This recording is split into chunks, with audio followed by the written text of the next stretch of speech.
Hai, saya Theo. Kali ini kita akan mempelajari atau bakal sharing tentang fotografi. Mungkin teman-teman di sini ada yang sedang belajar fotografi atau yang sedang mendalami fotografi. Mungkin materi ini sangat penting dan bisa membantu kalian.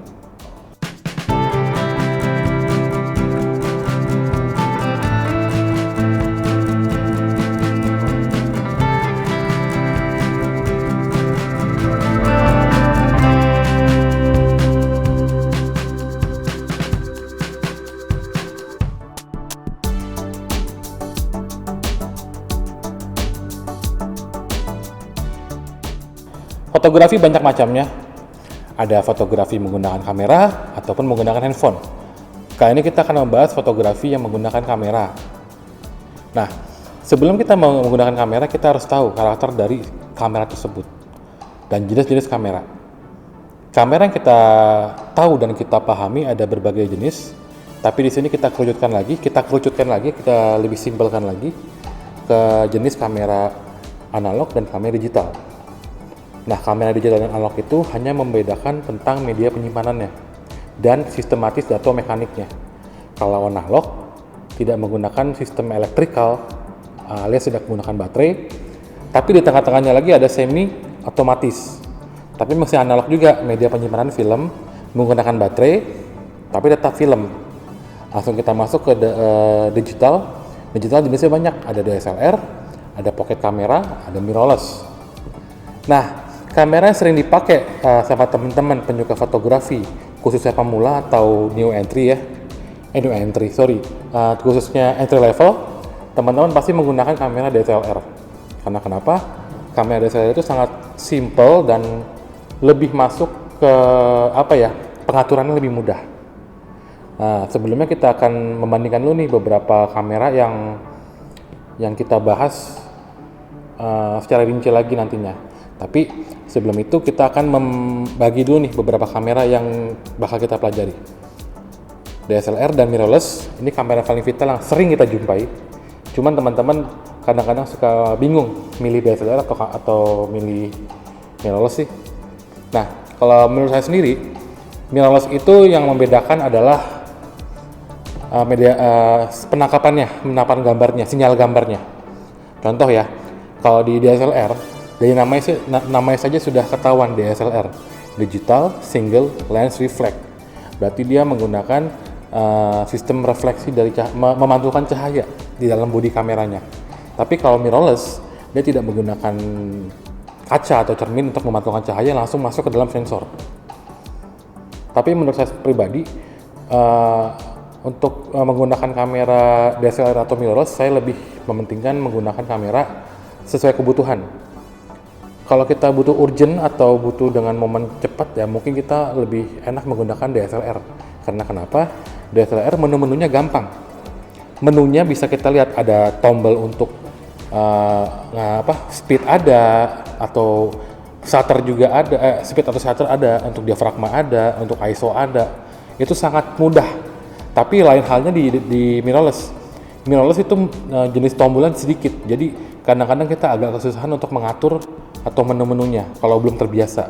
Tapi kalau teman-teman sudah terbiasa dengan mirrorless, mungkin oke aja sih. Sebelum masuk ke sana, kita akan membahas lagi yang paling utama dalam fotografi adalah segitiga exposure. Nah, di sini segitiga exposure adalah hal paling basic dalam memotret. Kenapa dibilang segitiga? Karena ada 3 hal yang sangat penting dalam fotografi. Ada diafragma, ada ISO, ada speed.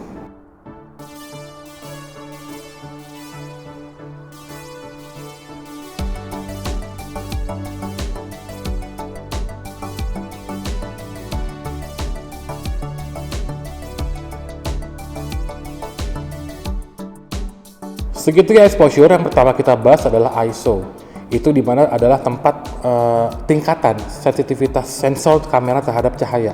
Jadi biasanya ISO itu angkanya 100, 200, 150, 250, 300, 400, 500, sampai ada yang kamera terbaru sekarang 3000 sampai 32.000 ISO. Nah, di sini semakin tinggi berarti semakin peka terhadap cahaya. Walaupun tempatnya agak gelap, kita bisa memotret lebih cerah. Cuman yang tergantung jenis kameranya ya. Kalau mungkin kamera-kamera entry level, ISO tinggi, misalkan ISO 800, itu pasti mendapatkan noise dalam sebuah gambarnya. Tapi kalau kamera-kamera sudah masuk ke tingkat profesional itu nggak bakal bisa noise.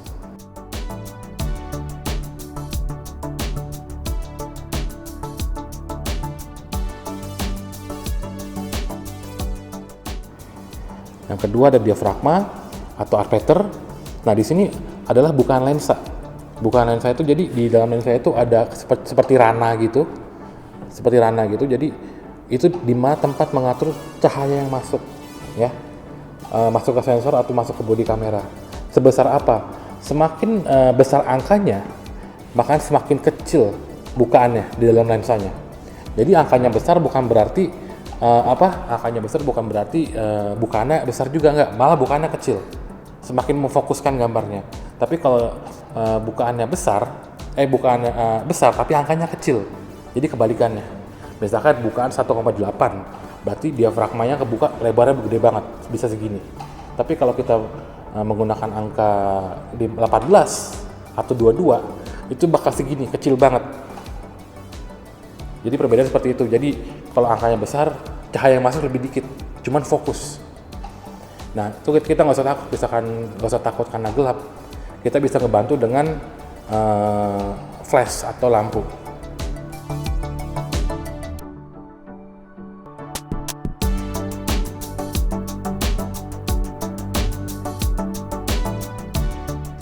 Ada lagi kecepatan atau shutter speed.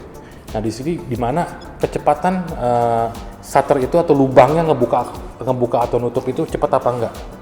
Jadi kalau di kamera itu ada yang bukanya, kalau kita sering dengar suara cekrek, nah itu berarti suara shutternya 1/80 atau 1/100 cekrek. Tapi kalau 1/60 ke bawah atau 1/30 agak lama, cekrek.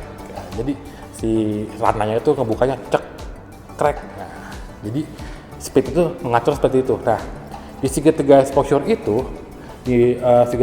itu harus berkesinambungan antara ISO, diafragma, dan speed. Jadi ini harus seimbang, tergantung kebutuhan juga mau ngambil gambar apa. Selanjutnya kita akan membahas tentang rumus exposure. Jadi gini, rumus exposure kecepatan. Berarti kita ngomongin kecepatan, semakin cepat gambarnya berarti semakin sedikit cahaya yang masuk. Tapi kalau semakin lama bukaannya, semakin banyak cahaya yang masuk. Jadi kalau dianalogikan, kamera itu saat kita memotret, dia akan membuka rananya kalau cepat, cekrek. Itu biasanya digunakan untuk mengambil objek yang bergerak. Itu boleh banget. Misalkan kita motret pertandingan sepak bola, atau memotret mobil yang lagi lewat, atau apapun benda yang bergerak, tergantung kecepatannya ya. Kalau kita moto orang yang lewat, mungkin kecepatan 100, 80, 100 sudah dapat. Tapi kalau kita motretin seperti motor GP atau yang balapan yang agak cepat objeknya, mungkin kita menggunakan di angka 100 ke atas. Tapi itu cahaya yang masuk sangat dikit, minim. Makanya lebih enak kita motret begitu siang-siang.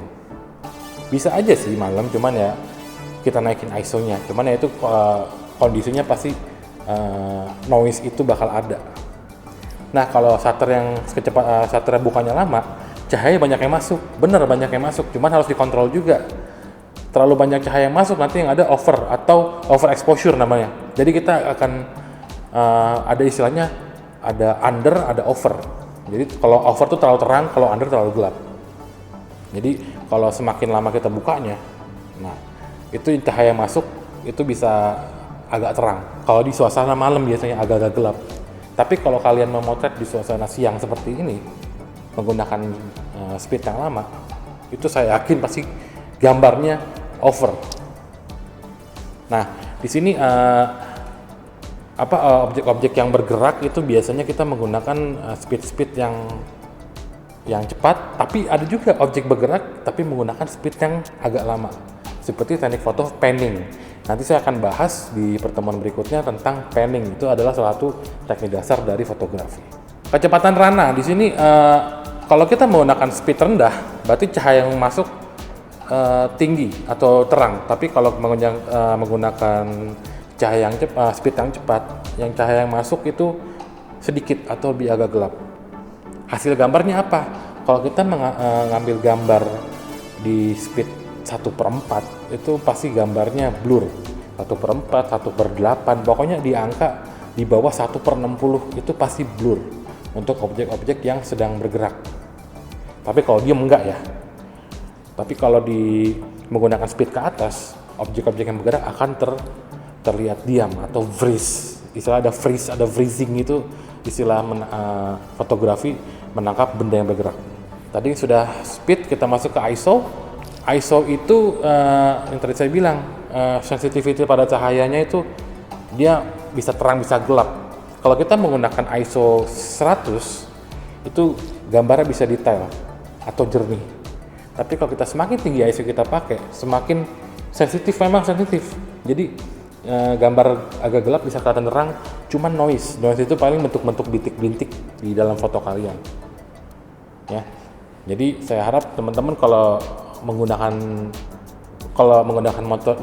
motret menggunakan ISO tinggi, coba dilihat lagi, walaupun di LCD kamera kalian kelihatannya bagus, tapi pas saat masuk komputer atau saat dicetak pasti noise.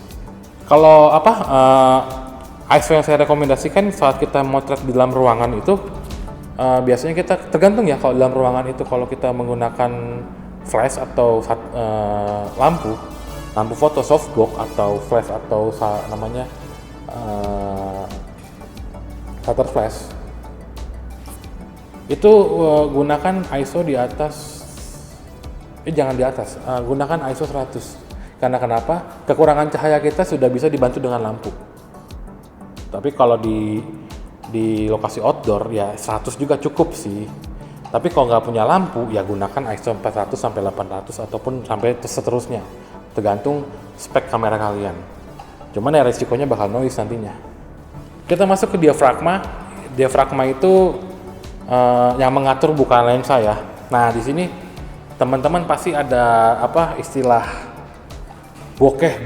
Nah itu teman-teman pasti tahu nih, dari fotografi ada istilah bokeh. Nah ini dihasilkan oleh sistem kerja aperture itu sendiri, atau dihasilkan oleh kerjanya si aperture itu atau diafragma itu. Di lensa itu ada tulisan beberapa jenis lensa, ada tulisannya 1,8, 2,2, 4,5, 5, terus ada seterusnya. Itu diafragma terbesar atau bukaan terbesar yang bisa dia gunakan. Nah, ada yang bilang kalau foto itu yang bagusnya objeknya fokus, backgroundnya blur.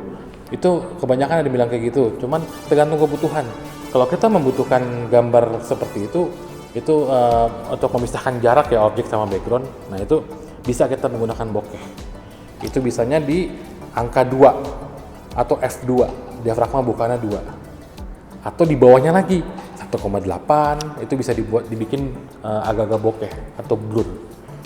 Ya cuma gitu, cahaya yang masuk yang kalau bokeh tadi ya, yang bokeh, cahaya yang masuk itu bisa lebih besar, terang, bokeh. Cuman satu yang menjadi kekurangan adalah ketebalan warnanya sedikit. Ini sayang banget kalau kita memotret manusia atau memotret produk. Ini disayangkan banget karena kenapa? Warna saturasinya akan turun. Dan hanya kita menggunakan F besar, F8 sampai 11 sampai 18 dalam macam sampai ke atas sampai ke 22 itu bakal detail gambarnya, sampai kalau kita motret manusia atau motret model, kalau kita zoom pori-porinya kelihatan tuh. Karena kenapa? Itu sangat detail. Cuma kenapa dia minim cahaya yang masuk. Jadi ibarat kata kalian memincikan mata atau bikin fokusnya itu gunanya aperture seperti itu. Detail, cuman agak gelap, tapi dibantu dengan lampu. Terserah kalian memilih yang mana. Tekniknya bisa kalian pakai sendiri. Nah, setelah kita tahu segitu exposure, nanti kita bakal masuk ke teknik. Tapi sebelumnya, kita akan mempelajari tentang jenis-jenis lensa. Oke, demikianlah materi kita sekarang tentang jenis kamera dan segitiga exposure. Nah, intinya sih kalau memotret itu kita harus bisa mainin segitiga exposure itu. Kalau kalian sudah bisa, pasti ke belakang-belakangnya bisa, atau materi berikutnya bisa. Jangan lupa juga teman-teman harus tahu konsep dasarnya dari segitiga exposure. Mau terang gimana, mau gelap gimana, mau cepat gimana, mau pelan gimana. Tinggal gimana kalian aja maininnya. Untuk sohib BO yang masih bingung, kita open BO kok. Open atau buka bimbingan online di kolom komentar. Jangan lupa like, share, dan komen, dan juga subscribe video ini supaya menjadi masukan yang positif buat kalian. Sampai jumpa.